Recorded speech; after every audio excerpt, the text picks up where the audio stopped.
Hello दोस्तों, आपका agree warrior में स्वागत है। मैं योगेश साहू। मैं छोटी सा अपना इंट्रोडक्शन दे देता हूँ। मैं बी एग्रीकल गवर्नमेंट कॉलेज से किया हुआ हूँ, MBA है और एक्टिव में प्रिपेयर हो चुका हूँ मैं, और अभी करेंगे गवर्नमेंट जॉब में कार्यरत। आपका एग्रीकल्चर टीचर में आपको जो सिलेबस है, आपको जो GS वाला सेक्शन है, हम उसको कवर करेंगे। हम कोशिश करेंगे GS वाला आपका जो सेक्शन है सरल से सरल तरीके से और सहज तरीके से वो पढ़ सके और बता सके। और सबसे बड़ी बात है कि आपके GS सिलेबस बहुत बड़ा है। चुनौती है कि इतना बड़ा सिलेबस में आपके सिर्फ क्वेश्चन आएंगे सिर्फ 10 नंबर के, और 10 नंबर के हिसाब से आपके सिलेबस को कवर करना अपने आप में चुनौतीपूर्ण है। हम आपको पूरे सिलेबस को देखेंगे कि क्या आपके सिलेबस उसमें किस किस टाइप का पढ़ेंगे, और उसमें पिछले ईयर में क्या क्या क्वेश्चन आया है उसको भी साथ में देखते चलेंगे, ताकि हमको एक मोटा मोटा समझ में आए कि सिलेबस क्या है, क्वेश्चन कैसा है और पढ़ना कैसा है। और किसी भी प्रकार से उसमें और कि हाँ भाई ऐसा पढ़ना वैसा, आपका जो सुझाव आप वो अपना कमेंट करके आप दे सकते हैं, ताकि हमको और समझ में आए तो हम किस बेहतर तरीके से आपको पढ़ा सकें। चलिए शुरुआत करते हैं। आपको सिलेबस क्या क्या है, कैसे क्या। तो हमारे सिलेबस में संविधान में क्या क्या हम ये देख लेते हैं। जैसे हमारे में क्या दिया, संवैधानिक प्रावधान। संवैधानिक प्रावधान में क्या क्या देखेंगे कि भारत के संविधान का शुरुआत कैसे हुई, कौन सी ईयर शुरुआत हुई, कैसे कैसे आगे बढ़ा, कौन कौन से देशों के लिए क्या क्या उसमें है, जैसे मौलिक कर्तव्य, मौलिक अधिकार, ये सब कहाँ से हैं, कैसे हुए हैं, कहाँ से आगे बढ़ी है। इसके अंतर्गत हम संवैधानिक प्रावधान के अंतर्गत हम ये सब देखेंगे। जैसे मौलिक कर्तव्य है कि हमारे कितने मौलिक कर्तव्य है, जैसे वर्तमान में 10 मौलिक कर्तव्य हैं। कब लिया गया, 1976 में लिया गया। कहाँ से लिया गया, रूस से लिया गया। तो हम जैसे मौलिक कर्तव्य हम ये सब देखेंगे, उसमें और क्या क्या हो सकते हैं, क्या क्या है। उसी प्रकार मौलिक अधिकार क्या है, इसकी अपनी क्या विशेषताएं हैं, हमारा उसमें अपना क्या महत्व है, कहाँ संविधान में प्रावधान है। जैसे मौलिक अधिकार हमारे भारत के संविधान के अनुच्छेद 12 से लेकर 35 तक में मौलिक अधिकार का उल्लेख है। कौन कौन से प्रमुख मौलिक अधिकार हैं, उसमें क्या प्रावधान है, हम सब मौलिक अधिकार के अंतर्गत देखेंगे। इसी प्रकार सांस्कृतिक राष्ट्रीय व्यक्तित्व, जैसे राष्ट्रीय व्यक्तित्व में सरदार वल्लभ भाई पटेल जी, महात्मा गांधी जी और जितने भी प्रमुख व्यक्तित्व हम उसके बारे में चर्चा करेंगे। जैसे चुनाव, लोकसभा राज्यसभा का कैसा होता है, लोकसभा का कब चुनाव होता है, कैसा होता है, कितने बार हो गए हैं, राज्यसभा का चुनाव कैसे होता है, उसमें मनोनयन की क्या क्या प्रक्रिया है, इसके अंदर हम ये सब देखेंगे। और सबसे बड़ी बात है इसमें क्वेश्चन कैसे आते हैं, ये सबसे ज्यादा इंपॉर्टेंट है कि इसमें क्वेश्चन कैसे बनेगा, कैसे आए हुए पिछले एग्जाम में हम वो सब देखेंगे। तो पिछले ईयर में क्वेश्चन कैसा आया है हम इसको देख लेते हैं। हाँ, इसमें जैसे क्वेश्चन है, प्रधानमंत्री के विषय में संविधान में क्या लिखा गया है। सबसे बड़ी बात क्वेश्चन है, प्रधानमंत्री के विषय में संविधान में क्या लिखा गया है। आपका जो सिलेबस में ऐसा उल्लेख कहीं नहीं हुआ है कि ऐसा क्वेश्चन है, लेकिन वो क्वेश्चन अंदर से उठा के पूछा हुआ है। इसलिए हम कोशिश करेंगे आपके सिलेबस के टॉपिक के साथ जो कॉन्सेप्ट है उसको भी रिलेटेड चलेंगे। जैसे आपका एक क्वेश्चन है, प्रधानमंत्री के विषय में संविधान में क्या लिखा गया है। ऑप्शन ए में क्या लिखा है कि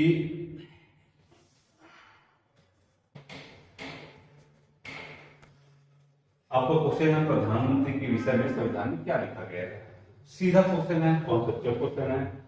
अब इसके लिए पूरा आपको आर्टिकल को याद करना पड़ेगा, संविधान की पूरा अनुच्छेद याद करना पड़ेगा, तभी आप क्वेश्चन को बना पाएंगे, अदरवाइज नहीं बनाने पाएंगे। क्योंकि आपका सिलेबस है इतना बड़ा आना है 10 नंबर का, उसमें एक छोटा सा पार्ट है संविधान और सीधा क्वेश्चन पूछ दिया कॉन्सेप्चुअल। तो ये एक चुनौती है, एक चुनौती को हम कोशिश करेंगे कि हम जैसे करके मैनेज करके उसको व्यवस्था बनाएं, ताकि ये छोटे छोटे कॉन्सेप्ट है वो पूरा हो सके। जैसे राष्ट्रपति प्रधानमंत्री की नियुक्ति करेगा, बिल्कुल नियुक्ति करता है, बिल्कुल सही है। और सीधा सीधा इसका उल्लेख है आपका, सीधा इसका आपको उल्लेख है आपका आर्टिकल 75 में, अनुच्छेद 75 में आपका उल्लेख है सीधा कि राष्ट्रपति जो है प्रधानमंत्री की नियुक्ति करता है। दूसरा आपका है प्रधानमंत्री मंत्रित्व से तो मुख्य होगा, बिल्कुल मुख्य होगा। और सीधा ये अनुच्छेद 74 सीधा उल्लेख है। आप संविधान के अनुच्छेद 74 में देखेंगे तो सीधा साफ पता लिखा है प्रधानमंत्री मंत्रिपरिषद का मुख्य होगा और प्रधानमंत्री के सलाह पर मंत्रियों का चुनाव होगा और प्रक्रिया जिस प्रकार से होगी उसी हिसाब से प्रधानमंत्री जो है मंत्रिपरिषद का गठन करेगा। सीधे सीधे लिखा है। प्रधानमंत्री मंत्रिमंडल में उनका बिल्कुल होता है, लेकिन संविधान में ऐसा कहीं पर उल्लेख नहीं है। प्रधानमंत्री लोकसभा के बहुमत दल का नेता होगा, बिल्कुल होता है, लेकिन संविधान में कहीं ऐसा उल्लेख नहीं है। और क्योंकि पूछा है संविधान में क्या लिखा गया है, ये इंपॉर्टेंट है, संविधान में क्या लिखा गया है। तो संविधान में सिर्फ आपका ए और बी, सिर्फ दो ही चीज लिखा गया, इसका आंसर इसका बी। ये आपको प्रीवियस ईयर क्वेश्चन पेपर है, बहुत कॉन्सेप्ट का क्वेश्चन है। ठीक है, अब आगे बढ़ेंगे, इसको देखेंगे कि और क्या क्या कर सकते हैं इसमें।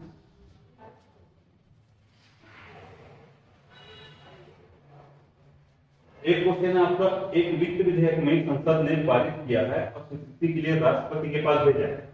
राष्ट्रपति ने साक्षात इनकार किया और कुछ आपत्ति उठाई है, अब क्या होगा? अब क्या होगा? ये भी कॉन्सेप्ट का क्वेश्चन है, डायरेक्ट सिलेबस उठा के पूछा हुआ क्वेश्चन तो है नहीं है। इसलिए संविधान की जब सबसे जरूरी बात है, जो सिलेबस में जो दिया वो तो पढ़ना ही है, साथ में अब कुछ कॉन्सेप्ट है इसको पढ़ेंगे, हो सकता है क्लास थोड़ा लंबा हो जाए, आपको बोर नहीं होना है। क्योंकि बोर इसलिए नहीं होना है कि ये आपको जो 10 नंबर के जीएस वाला क्वेश्चन आपको सिलेक्शन करवाएगा, क्योंकि आपको जो टेक्निकल पार्ट हो आपको पढ़ाएंगे, जो कर रहे हो पढ़ेंगे, आपको तो मूल चीजें हैं। लेकिन ये जो सब आपको जो जीएस वाला सेक्शन है 10 नंबर का, ये आपको 2 नंबर 3 नंबर का एग्रीमेंट होता है, जिसमें सिलेक्शन और डिस्क्वालीफाई में डिफरेंस होता है। तो ये 10 नंबर के लिए मेहनत तो करना पड़ेगा, और मेहनत करना पड़ेगा तो पढ़ना तो पड़ेगा, और जो है वो तो पढ़ना पड़ेगा, साथ में कॉन्सेप्ट सीखना पड़ेगा। अब मैं कोशिश करूंगा तो सरल सहज तरीके से समझाऊं, ताकि कम समय में कम चीजों में आपका जो चीजें हो क्लियर हो। तो हाँ, तो एक क्वेश्चन जैसे आया, एक वित्त विधेयक संसद ने पारित किया और स्वीकृति के राष्ट्रपति के पास भेजा है, तो राष्ट्रपति ने साक्षात इंकार किया, फिर आपत्ति उठाई, तब क्या होगा? सॉरी, संविधान वाला जो सिलेबस है वो देख लिए मोटा मोटा, उसमें कैसे क्वेश्चन है वो भी देख लिए। अब हम आगे देखते हैं आपका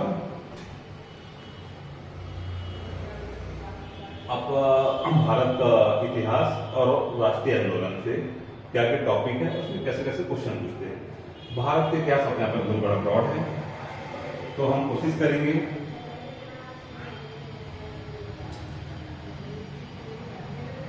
अब ये भारतीय इतिहास एवं राष्ट्रीय आंदोलन, भारतीय सभ्यता एवं संस्कृति, ये जो आपका सिलेबस है सिर्फ भारतीय इतिहास लिख दिया है ना। तो भारतीय इतिहास अपने आप में बहुत बड़ा ब्रॉड है, इसके अंदर में हम 3 पार्ट में बांट के देखेंगे। सबसे पहले आपको पुरातन इतिहास हो गया, आपको मध्यकाल का इतिहास देखेंगे, मध्यकाल में आपका सल्तनत काल से लेके मुगल काल तक,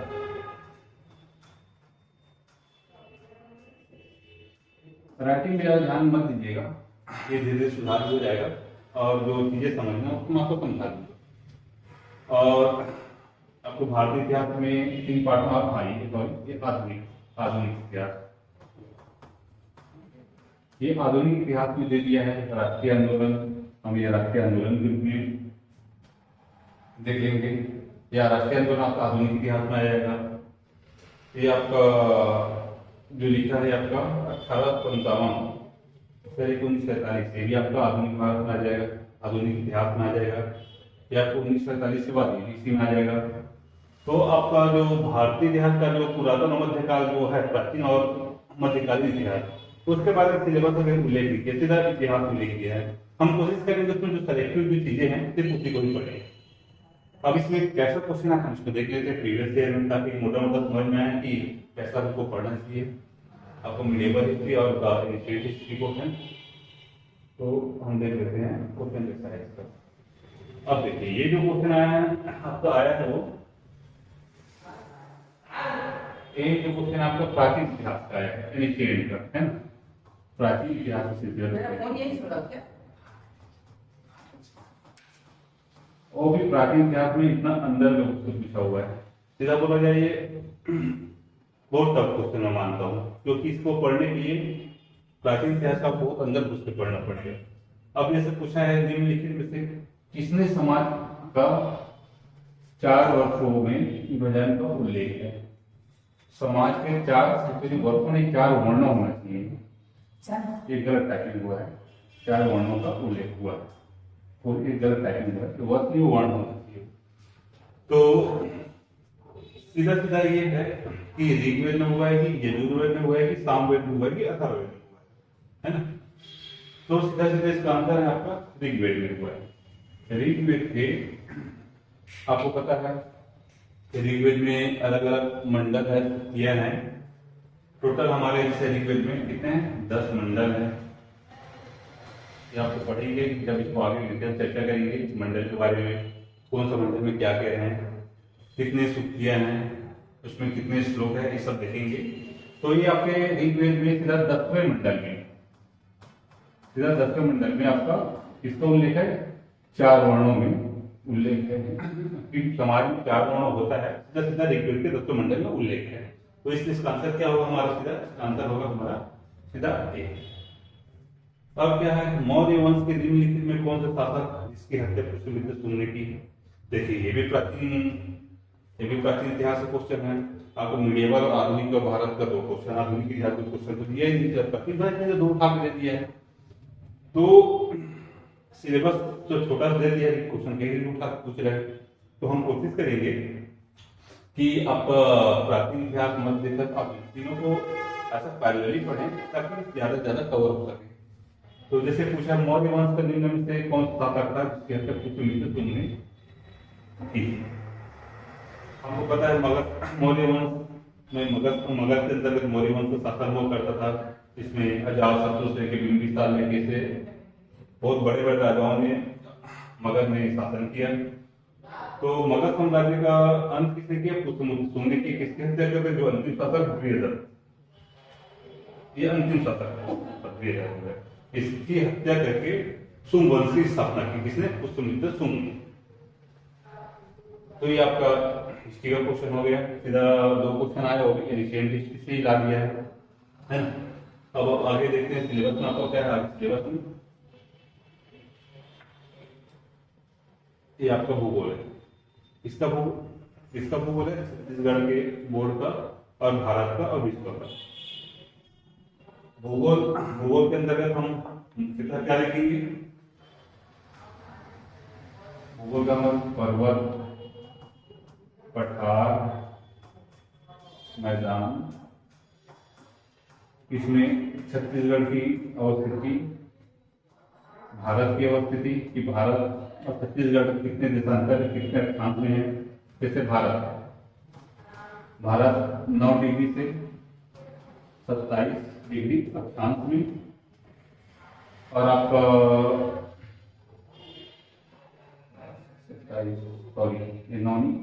8 से 27, इसको मैं देख लूंगा, थोड़ा डाउट हो रहा है, 9 या 8 ऑब्जेक्ट दोनों से को मैं अगली क्लास में क्लियर कर दूंगा। और ये आपका देशांतर में होता है 68 से 97। देशांतर में क्या भारत अपना अवस्थित है। इसी प्रकार छत्तीसगढ़ जो है अक्षांश में 19 से 23 के बीच अवस्थित है अक्षांश में, और देशांतर में 80 से 84। तो छत्तीसगढ़ भारत की अवस्थिति कैसा है, उसमें क्या क्या पर्वत है, क्या पठार है, क्या मैदान है, भूगोल के अंदर सभी लिखेंगे, और उसमें क्या क्या फसल है, क्या होता है। हम कोशिश करेंगे इसको भी शॉर्ट में निपटाने का, ताकि सरल सहज तरीके से मिनिमम क्लास में क्वेश्चन कवर हो।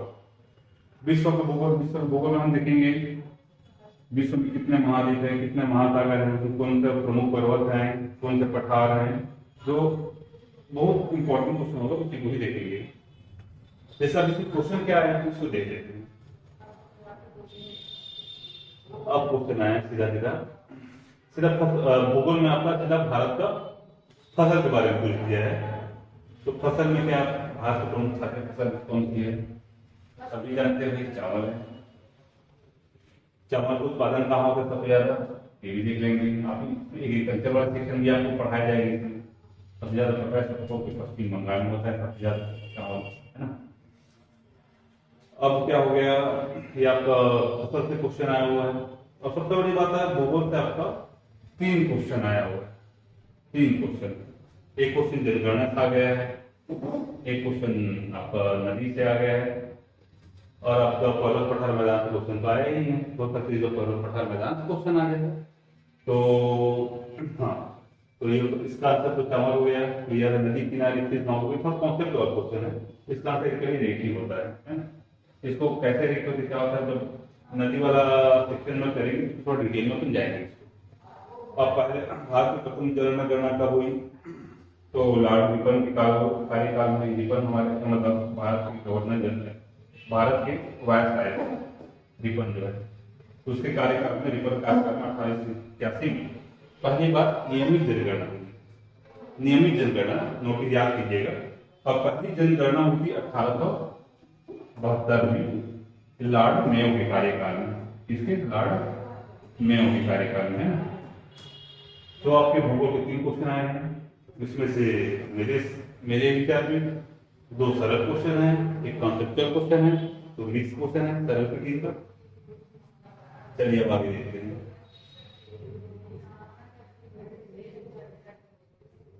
आप इकोनॉमिक्स का सबसे बड़ी बात, इकोनॉमिक्स इतना बड़ा सिलेबस दिया है, क्वेश्चन एक भी नहीं आया है।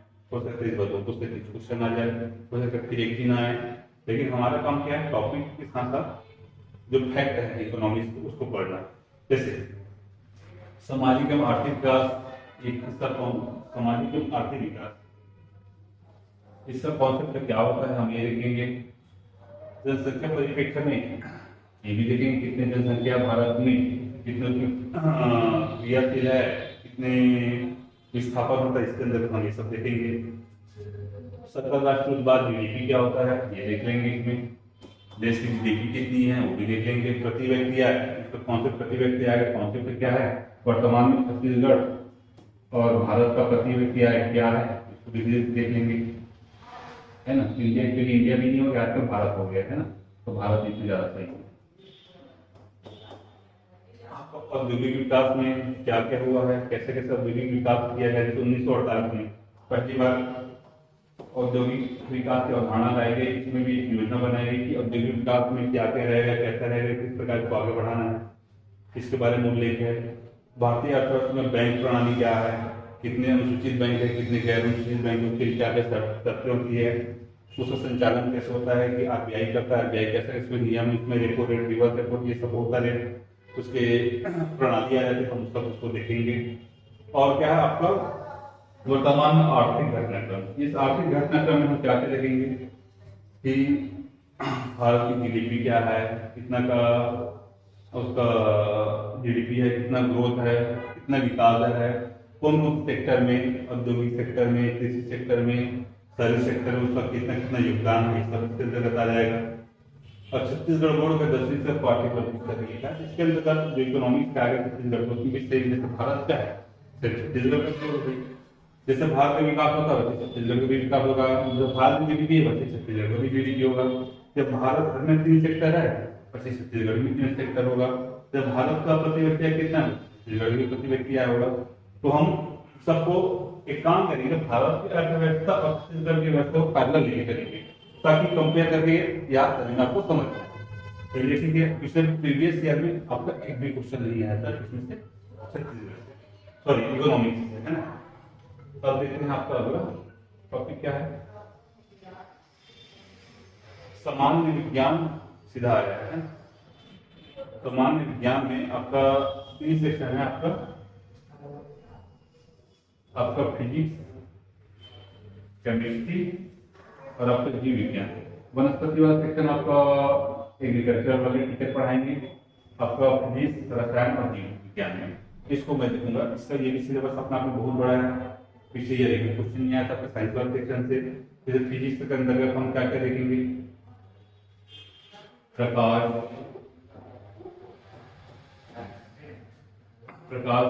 का प्रकृति क्या है, सूर्य की उत्पत्ति का सिद्धांत क्या है, उत्पत्ति का सिद्धांत,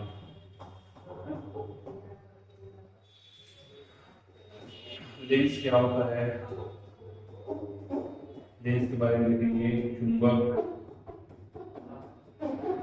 विद्युत, मतलब समय 10th लेवल पे जो भी सिलेबस है हम सीधा उसके हिसाब से पढ़ेंगे और अपने आप में 10th में बहुत बड़ा सिलेबस है, तो हम कोशिश करेंगे सरल शब्दों में सहज तरीके से उसको पढ़ें और क्वेश्चन फिर वही है कि 1 से 2 क्वेश्चन आ सकते हैं, और 1 से 2 क्वेश्चन के लिए आपको फिजिक्स, केमिस्ट्री, बायो सब पढ़ना पड़ेगा।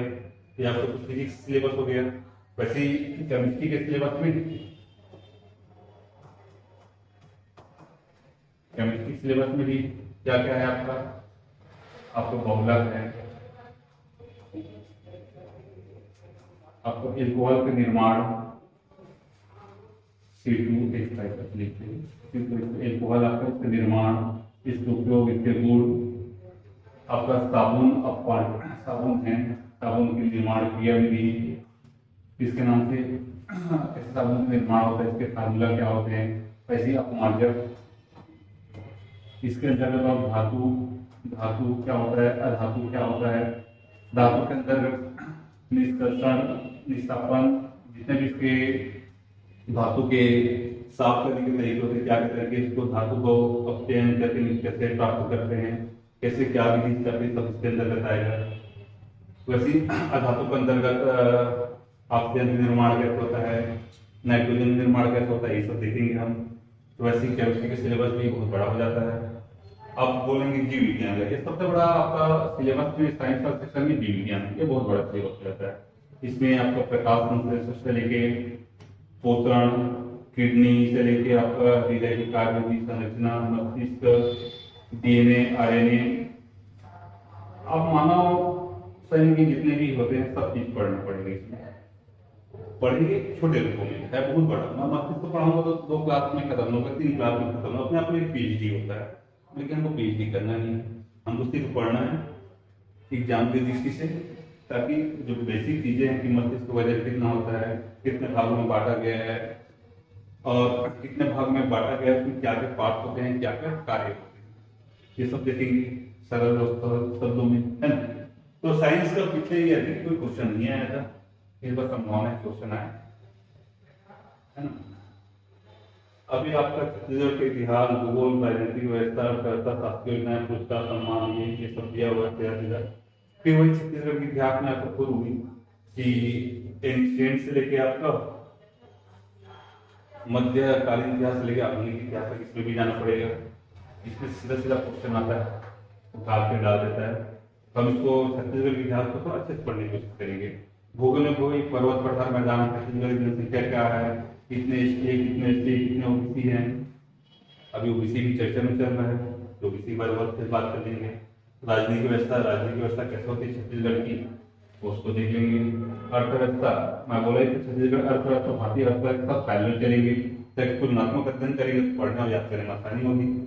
जितने भी छत्तीसगढ़ की शासकीय योजनाएं हैं, और वैसे भी योजनाओं का दौर तो चल ही रहा है, महतारी वंदन योजना से लेके अनेक सरस्वती साइकिल योजना, हर प्रकार। हाँ, सबसे बड़ी तो शासकीय योजना हम देखेंगे विभाग वाइज, महिला बाल विकास में क्या क्या योजनाएं चल रही हैं, स्वास्थ्य विभाग में क्या क्या योजनाएं चल रही हैं, और कृषि विभाग में क्या क्या योजनाएं चल रही है। बोलने को तो शासकीय योजना इंपॉर्टेंट चीजें हैं, ज्ञान के नॉलेज के हिसाब से भी, एग्जाम के पर्पज से भी, और हर दृष्टि से, है ना। हम इसको डिपार्टमेंट वाइज को योजनाओं को पढ़ें। वैसे पुरस्कार सम्मान, बहुत सारे छत्तीसगढ़ में पुरस्कार सम्मान का दौर चला है। इसमें 22 से 23 प्रकार के, जहाँ तक याद आ रहा है मेरे को, 22 से 23 प्रकार के सम्मान होते हैं। गुंडाधर पुरस्कार से लेकर धनवंतरी, मिनी माता, पंडित रविशंकर शुक्ल सम्मान, तो पंडित सुंदर शर्मा पुरस्कार। तो पुरस्कार सम्मान में ये देखेंगे कौन कौन से क्षेत्रों में दिया जाता है और कौन कौन से विभाग द्वारा दिया जाता है, और उसमें कितनी राशि दी जाती है, ये सब देखेंगे। उसी प्रकार लोकगीत में आपका सुआ, गौर नृत्य, ये सब आपका लोकगीत में आ जाएगा। आपका पंडवानी, भरथरी, जितने भी गायन होते हैं सब इसमें आ जाएंगे। और क्या व्यक्तित्व वही है कि व्यक्तित्व, हम जितने भी छत्तीसगढ़ के निर्माण में, छत्तीसगढ़ के भारत स्वतंत्रता आंदोलन में छत्तीसगढ़ से जो भाग है उसके बारे में देखेंगे, और जो मिसलिनियस और कुछ विशेष उसको अपन अलग से देखेंगे। ये आपको छत्तीसगढ़ हो गया। आप देख लेते हैं क्वेश्चन क्या आया हुआ है, क्वेश्चन आया हुआ है ये छत्तीसगढ़ के इतिहास का क्वेश्चन है सीधा ही, वो भी मॉडर्न हिस्ट्री का, छत्तीसगढ़ का मॉडर्न हिस्ट्री का। तो 1942 में इस राज्य का रैपिड षड्यंत्र केस में कुल कितने हुए, और बहुत जरूरी क्वेश्चन है ये। कुछ क्वेश्चन तो जिस छोड़ने के लिए होते हैं, गलती से पढ़ लिए बन गया तो अलग बात है, जनरली क्वेश्चन छोड़ दीजिए। इसको इसका आंसर सीधेगा 12 है, क्योंकि इसको मैं पढ़ा हूँ तभी मेरे याद आ नहीं तो मेरे भी पता नहीं चलता। इसमें कौन इसके प्रमुख षड्यंत्र कार्य थे, भरत बांसुनी इसके वो थे, भरत सोनी कहाँ हुआ था, राजपूत में हुआ था। और बहुत सारी भगवती शुक्ला, बहुत सारे इसके थे नाम। तो व्यवहारिक रूप से कितने अभियुक्त थे ये थोड़ा जटिल है, या आप पढ़ लिए याद आ गया बन गया, ऐसे आपको कहीं कोई बुक में आपको मिलेगा भी नहीं कि कितने अभियुक्त थे। एक प्रकार से क्वेश्चन को कोई नहीं बनाया होगा, सब छोड़ दिए होंगे क्योंकि किसी भी पता नहीं होगा, तो कुछ क्वेश्चन छोड़ने के लिए होते हैं, उसके बारे में ज्यादा चर्चा नहीं करना चाहिए, जो हम सरल तरीके से बना सकते हैं। जैसे ये राष्ट्रीय आंदोलन, ये भी मॉडर्न इंडिया क्वेश्चन सीधा सीधा आपका दयावती ने लिखी जंगल सत्याग्रह में शामिल हुआ। जब महात्मा गांधी जी सविनय अवज्ञा आंदोलन चला रहे थे तो छत्तीसगढ़ का जंगल आंदोलन, जितना भी जंगल सत्याग्रह हुआ पूरा भारत में फेमस हुआ, बहुत प्रसिद्ध हुआ, बहुत चलन में है कि छत्तीसगढ़ में सविनय अवज्ञा आंदोलन जो है जंगल सत्याग्रह के माध्यम से बहुत फेमस हुआ। इसमें एक था, ये क्वेश्चन क्या है, दयावती ने जंगल सत्याग्रह लड़ी भूमि में, ये है तमोरा। तमोरा कहाँ है, महासमुंद जिले में। दयावती इसलिए फेमस हुई थी कि वहाँ एक एसडीओ थे फॉरेस्ट के, दुबे जी करके, उसको एक थप्पड़ मार दी थी, इसलिए फेमस हुई थी। तो दो क्वेश्चन ये हो गए। छत्तीसगढ़ की धान की रही है, ये भी छत्तीसगढ़ को एक धान की कीमत पर खरीदी है, तो 2018 में कांग्रेस सरकार आई थी, 2500 का वादा किया था तो 2500 में खरीदा, सीधी बात है। तो 3 क्वेश्चन आपको छत्तीसगढ़ से उठा के खरीद दिया है। अच्छा क्वेश्चन है, सीधा सीधा क्वेश्चन है, एक क्वेश्चन किसको छोड़ दिया जाए, बाकी ठीक क्वेश्चन है। अब अगला देखते हैं अपन,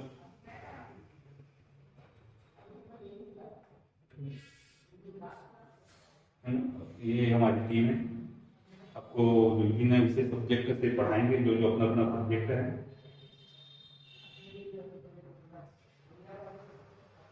और तो इस प्रकार का आज का हमारा सिलेबस मोटा मोटा कंप्लीट हुआ। यदि कुछ आपका सुझाव होगा कि मैं थोड़ा जल्दी बोलता हूँ, धीरे बोलता हूँ, अटक के बोलता हूँ, या कुछ राइटिंग में जो समस्या है, अपने जो भी सुझाव है आप कमेंट बॉक्स में लिखिएगा। और पहला क्लास था, बहुत सारी गलतियां हुई होगी, इसको अगली क्लास में मैं कोशिश करूंगा बेहतर से बेहतर तरीके से सरल सरल शब्दों में आपको समझा सकूं। और कुछ भी सुझाव हो कमेंट बॉक्स में बताइएगा। चलिए धन्यवाद, थैंक यू।